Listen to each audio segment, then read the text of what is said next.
문을 두드리시는 예수님이라는 제목으로 함께 말씀을 나누도록 하겠습니다. 우리 하나님은 언약의 하나님이십니다. 하나님은 교회를 사랑하십니다. 그래서 언약의 하나님은 신실하심으로 이 시대 가운데 여전히 교회를 통해서 말씀하시고 교회를 통해서 일하시며 하나님 나라를 이 땅에 이루시는 하나님이심을 분명히 믿습니다. 우리 좌우 옆에 또 뒤에 계신 분들과 함께 인사 나누도록 하겠습니다. 하나님이 우리 교회를 사랑하십니다. 한번 인사하시면 좋겠습니다. 한 번 더요. 하나님이 우리 교회에 부흥을 주셨습니다. 아멘. 부흥의 주관자이신 하나님께서 교회들을 통하여 또 성도 한 분 한 분을 통하여서 그 뜻을 이루시고 하나님 나라의 부흥을 완성해 가시는데 하나님은 준비된 교회를 찾으십니다. 그 준비된 교회는 어떤 교회일까요? 여러 그릇들이 있지만 주인이 쓰기에 합당한 그릇은 깨끗한 그릇이듯이 하나님 앞에 거룩함으로 예배하고 하나님의 통치와 임재 가운데 그 영광을 사모하며 하나님을 예배하는 공동체, 또 그렇게 살아가는 믿음의 성도들을 하나님은 반드시 찾아서 이때에 하나님이 들어 사용하실 줄을 분명히 믿습니다.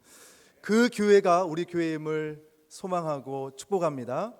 우리 한 분 한 분의 삶이 바로 그러한 삶이 되심을 믿습니다. 밥상의 주인이라는 제목으로 그려진 만화가 있습니다. 이 만화는 한 잡지사의 간부들이 한국을 방문하는 것으로 그 그림이 시작이 됩니다. 그들은 한정식 집으로 초대가 되었었습니다. 그리고 조금 있자 여러 종류의 음식들이 밥상 위에 하나하나 차려졌습니다. 그런데 이들을 초대했던 주인공의 예상과는 달리 초대받았던 그 간부들이 음식을 보고 음식을 맛보았음에도 아무런 감동을 받지 못하는 것이었습니다. 이후 주인공은 직장 상사의 엄명을 받게 됩니다. 한국의 대표 음식을 맛볼 수 있는 다른 장소를 찾아내서 그 장소로 다시 이들을 초대하라는 명이었습니다.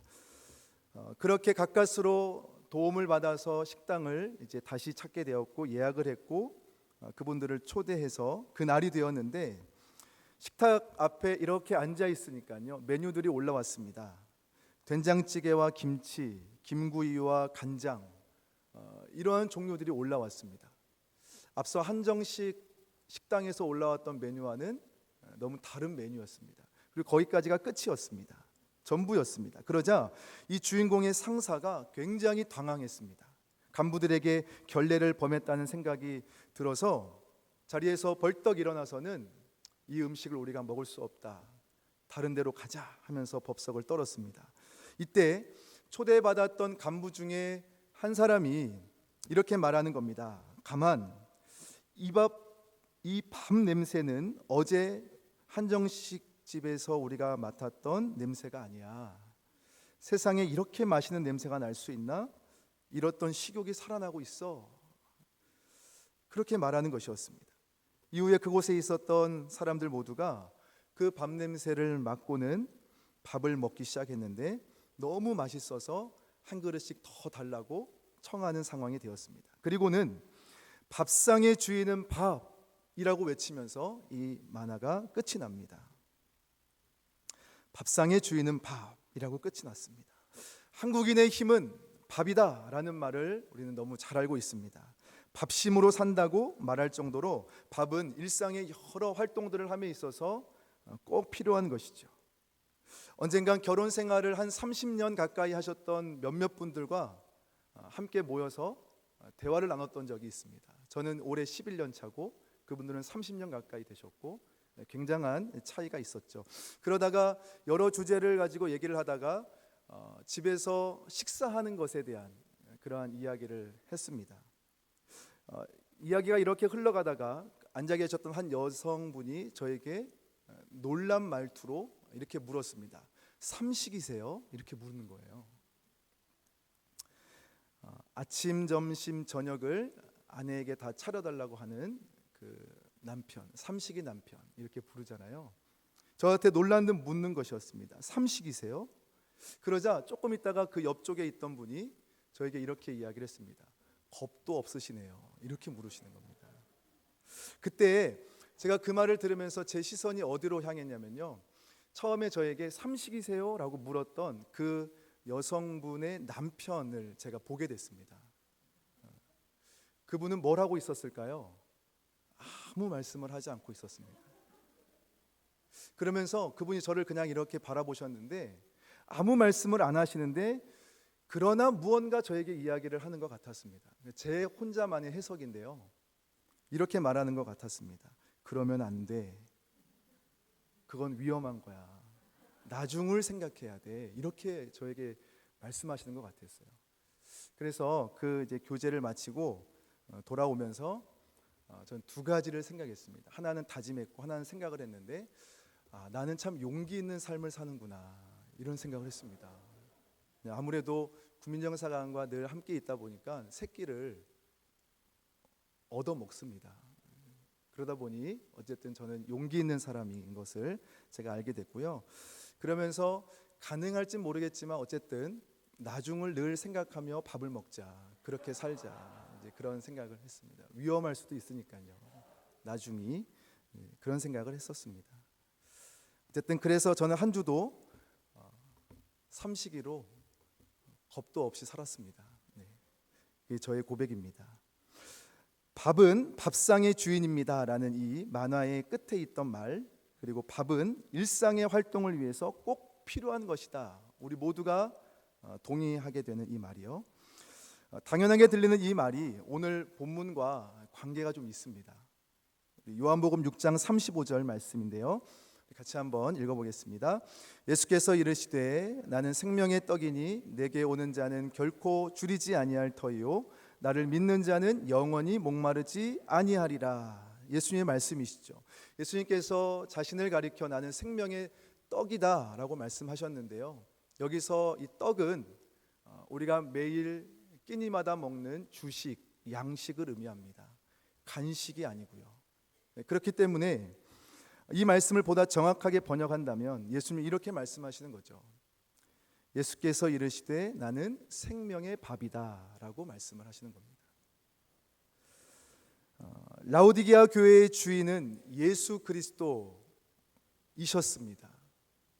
그런데 언제부턴가 그들은 예수님이 아닌 재물을 교회의 주인으로 삼고 있었습니다. 재물을 자신들의 삶의 주인으로 삼고 그 안에서 그들은 안정감을 누렸습니다. 주님이 더 이상 교회의 주인이 아닌 교회가 되어버렸던 것이죠.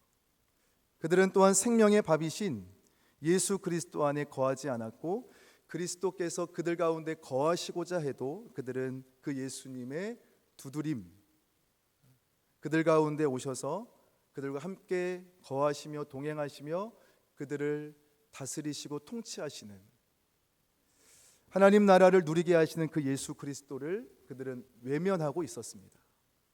그 결과는 저희가 예상하는 것처럼 그들 안에 있었던 그 구원받음에 대한 만족감, 기쁨, 그 평안과 행복과 죄에서 그 자유함, 고난과 핍박 중에 있는 그때였지만 그리스도 안에 충만할 때 그 무엇도 두렵지 않은 그 담대함, 그 모든 영적인 힘, 그러한 것들이 그들 가운데 상실한 상태가 되었습니다. 무엇보다 그들은 세상의 빛과 소금으로 그렇게 부르심을 받은 성도요 교회였음에도 열매를 맺지 못하고 문을 굳게 닫아놓고 있는 그러한 상태가 되었습니다. 원인은 오늘 본문에 우리에게 분명히 말씀해주고 있습니다. 예수 그리스도께서 어디에 계셨는가를 우리는 볼 수 있는 겁니다. 그리스도 예수께서는 그 교회의 문 밖에 계셨기 때문이었습니다. 15절 16절 말씀에 예수님이 그런 교회를 향하여서 말씀하시죠. 내가 내 행위를 아노니 내가 차지도 아니하고 뜨겁지도 아니하도다. 내가 차든지 뜨겁든지 하기를 원하노라. 내가 이같이 미지근하여 뜨겁지도 아니하니 내 입에서 너를 토하여 버리리라 말씀하셨습니다. 예수님께서 이들의 현 상태에 대해서 차가움, 뜨거움, 그리고 미지근함이라는 표현을 하셨습니다. 그것은 당시 그들이 살고 있던 그 지역적인 특성을 반영하셨던 예수님의 말씀이셨습니다. 라오디게아는 히에라폴리스라는 곳과 골로새 지역 사이의 중간쯤에 있었던 곳이었습니다. 먼저 히에라폴리스라는 이 지역에서는요, 뜨거운 물이 분출됐습니다. 그래서 그 물이 온천수로의 기능을 하면서 동시에 약용으로 사용되었다라고 합니다. 또한 골로새 지역에서는 시원하고 신선한 물이 분출되었습니다. 그래서 이 물은 사람들이 마실 수 있는 음용수로 사용이 되었습니다. 건강을 위해서 사람들이 마실 수 있는 물이 되었던 겁니다. 한편 라오디게아 지역은요, 금융과 은행업의 중심지였습니다. 의류 산업의 중심지였고요, 안약으로 유명한 의과대학이 있었고, 그래서 이 모든 환경 속에서 이 지역은 굉장한 부를 누렸습니다. 이것으로 인해서 라오디게아 지역은 부유한 곳이다라는 것을 누구도 부인할 수는 없었지만, 이 지역도 한 가지 결함은 있었습니다. 그게 뭐냐면 도시 자체에 물 공급원이 존재하지 않았다라는 것입니다. 이에 이곳 사람들은요, 자기들이 살고 있는 이 지역으로부터 약 10km 정도 떨어져 있는 한 도시에서 미네랄 성분이 담겨 있는 뜨거운 물을 이 돌 파이프를 통해서 자신들이 사는 지역으로 공급을 받았습니다. 그런데 이 물이 이 라오디게아까지 오는 과정에서 이 뜨거운 물이 점점 식어지는 겁니다. 그리고 그들에게 가까이 왔을 때는 이 물이 미지근한 상태가 되었던 거죠. 그 물을 마시는 사람들에게 대표적인 현상이 있었는데 구토 현상이 일어났다고 합니다. 마실 수 없는 물이 되었다라는 것이죠. 따라서 이러한 미지근한 물은 치료 목적으로 쓰였던 히에라폴리스의 뜨거운 온천수나 차고 신선하여 건강을 유지시켜주고 촉진시켜 주었던 이 골로새의 시원한 음용수로의 기능, 이 두 가지 기능 중에 어느 한 기능도 할 수 없는 물이 되었습니다.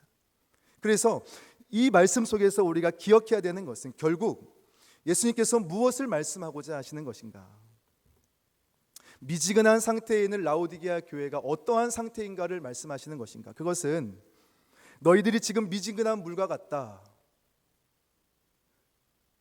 누구도 마실 수 없고 그 기능을 제대로 할 수 없는 그 물처럼 너희들의 교회가 그렇다라는 것입니다.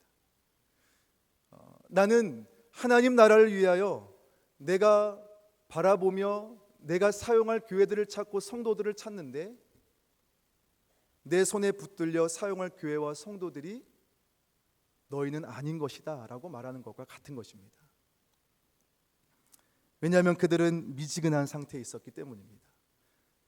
그러나 우리가 중요하게 여겨야 될 것은 그들은 그럼에도 불구하고 예배를 드렸었습니다.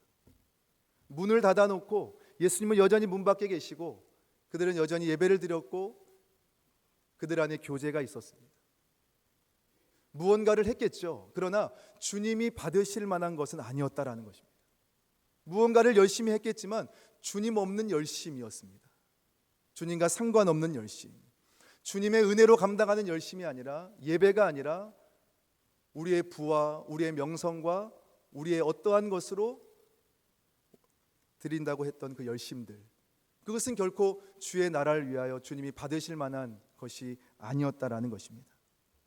그래서 주님은 말씀하시는 거죠. 너를 나의 입으로부터 토해내야만 할 것이라고 그렇게 말씀하실 수밖에 없는 상태에 지금 이들이 놓여 있었다라는 것입니다.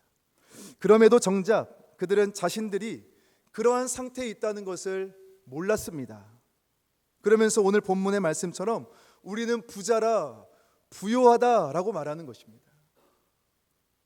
그러나 주님의 판단, 그 교회를 향한 주님의 진단이 정확한 것처럼 예수님 말씀하심처럼 그들은 영적 가난함 속에 있었습니다. 하나님 나라를 위하여 제 기능을 할 수 없는 교회로서 존재하고 있었습니다. 그래서 아무 열매도 맺을 수 없는 상태에 빠진 라오디게아 교회, 그 교회가 오늘 우리가 본문을 통해서 보게 되는 교회의 실상이었습니다.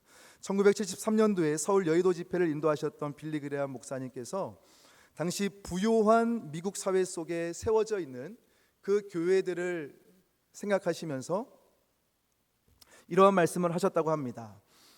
오늘날 교회에서 성령님이 떠나신다 할지라도 교회는 90% 이상의 일들을 전혀 아무 일도 없는 것처럼 그대로 진행할 것입니다. 성령님이 교회 가운데 떠나셔도 여전히 그들은 모일 것이고 그들은 예배할 것이고 기도할 것이고 무언가를 할 것이라는 겁니다. 라오디게아 교회를 어쩌면 생각하시며 미국 사회를 향해서 던졌던 메시지가 아니었을까 생각이 들면서 혹 이 예언과도 같았던 이 메시지가 한국 교회를 향한 하나님의 메시지는 아니었을까라는 생각도 가져보게 됩니다.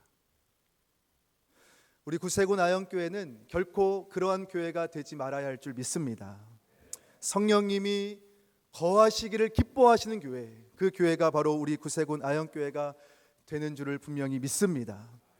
성령님이 조금이라도 근심하시면 다시 한번 예배의 자리에 나와서 함께 전심으로 예배하며 기도하며 찬송하며 성령이 우리 가운데 운행하시고 역사하시는 그러한 믿음의 공동체요, 성령의 충만한 성도로 우리가 살아갈 수 있도록 그 회복을 위해서 먼저 깨어나오는 교회, 그래서 우리가 일하는 것이 아니라 성령이 일하시는 교회가 될 수 있도록 마음을 모아 모이기를 힘쓰며 성령 안에 기도하는 예배하는 교회, 그 교회가 우리 아연 구세군 영문인 줄 분명히 믿습니다. 우리 옆에 계신 분들에게 그렇게 같이 그렇게 축복으로 인사했으면 좋겠습니다. 우리 교회가 그런 교회입니다 라고 축복하셨으면 좋겠습니다. 우리 교회가 그런 교회입니다. 하나님은 언제나 비전과 꿈을 주시면서 또 때로는 잘못한 것에 대해서는 책망하시고 징계하시면서 하나님은 그 가운데 항상 빠뜨리지 않으시는 게 있습니다. 그것이 바로 회복에 대한 메시지입니다. 소망의 메시지죠. 라오디게아 교회를 그렇게 책망하셨던 예수님이셨지만 18절 19절에 보면 예수님은 그들에게 회복될 수 있는 약속을 주십니다. 불로 연단한 금을 사라, 흰 옷을 사서 입어라. 그러면서 19절에서 회개하라 말씀하시는 겁니다. 회개하면 너희들로 하여금 하나님의 백성으로의 그 영광이 회복되게 할 것이다 말씀하시는 거죠. 성도의 영광이 회복되게 할 것이다. 그리하여서 그 온천수의 기능처럼, 그 골로새 지역에 있었던 그 신선한 물의 기능처럼 너희들이 뜨겁든지 차갑든지 어떠한 기능으로서 하나님 나라를 위하여 우리 교회를 사용하시고 우리의 삶을 그 나라를 위하여 사용할 것이다. 비록 그러한 상태가 아닐지라도 너희가 회개하면 나는 너희를 회복시킬 것이고 하나님 나라를 위하여 나는 너희를 쓰겠노라 라고 그렇게 약속하시고 소망을 주시는 것이 18절 19절의 말씀이었던 것입니다. 그러면서 예수님은 오늘 본문 20절에서 이렇게 말씀을 하십니다. 우리 같이 한번 읽겠습니다. 볼지어다 내가 문 밖에 서서 두드리노니 누구든지 내 음성을 듣고 문을 열면 내가 그에게로 들어가 그와 더불어 먹고 그는 나와 먹으리라. 아멘. 여전히 그들은 예수님을 향하여 문을 열어 놓지 않은 상태 속에 있었습니다. 어쩌면 여전히 그들은 그 재물의 기쁨, 재물의 만족 속에 그것을 내려놓지 못하고 그것을 내려놓음에 대한 두려움을 그들은 가진 채 예수님을 다시 환영하고 영접하지 못하는 상태 속에 그들은 있었지만 회개를 외치시면서 예수님은 오늘 읽은 본문처럼 먼저 그 문 앞에 서서 그들의 문을, 교회의 문을, 그들의 마음의 문을 두드리고 계셨던 분이 예수님이셨습니다. 그러면서 그들을 향하여서 누구든지 내 음성을 듣고 문을 열면이라고 말씀하시죠. 두드림과 예수님의 음성이 동시에 그들에게 향했던 것입니다. 그 교회를 향하여서 예수님이 두드리시며 그들에게 그 마음을 쏟아내셨던 음성은 과연 무엇이었을까요? 저의 경험에 하나님께서 저에게 주신 은혜에 비추어서 우리 성도님들과 그것을 나누길 원하는 것은, 제가 지지난 수요 예배 때도 저의 삶에 있었던 하나님의 은혜를 잠시 간증했던 적이 있었습니다. 한날 한 어느 예배 장소에 가서 같이 예배를 드리는 가운데 찬양을 드리는데 하나님께서 저의 마음 가운데 이 의자와 의자 사이로 나와서 무릎을 꿇어 나를 경배하라는 마음을 주셨습니다.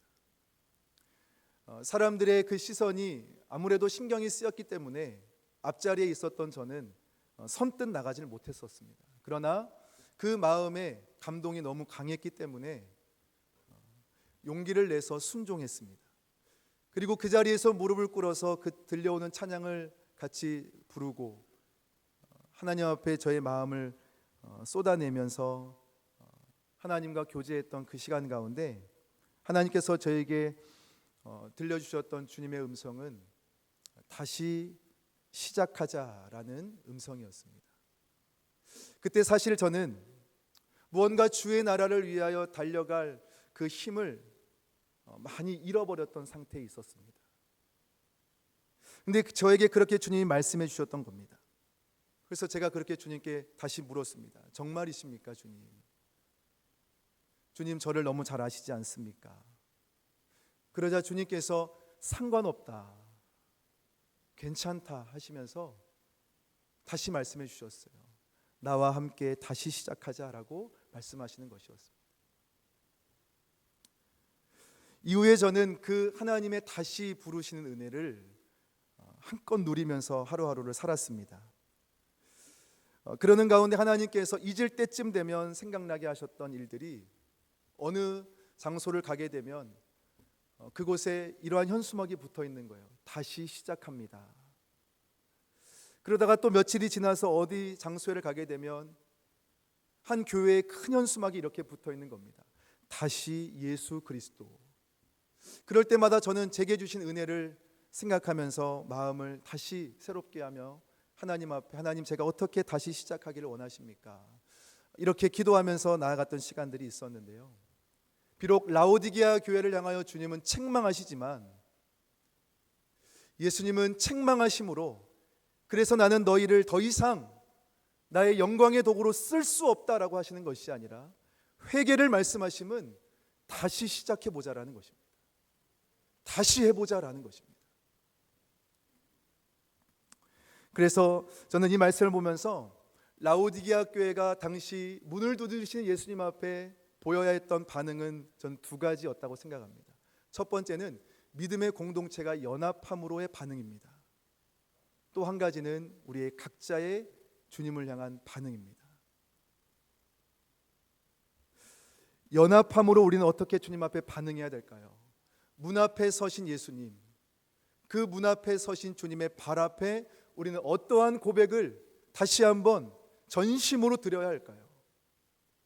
지난 4시간 연속 금요 기도회 가운데 하나님께서 저의 마음에 크게 감동하시며 주셨던 찬양이 하늘 보자라는 찬양이 있었습니다. 이렇게 시작이 되는데요, 우리 같이 한번 화면을 통해서 이렇게 불러봤으면 좋겠습니다.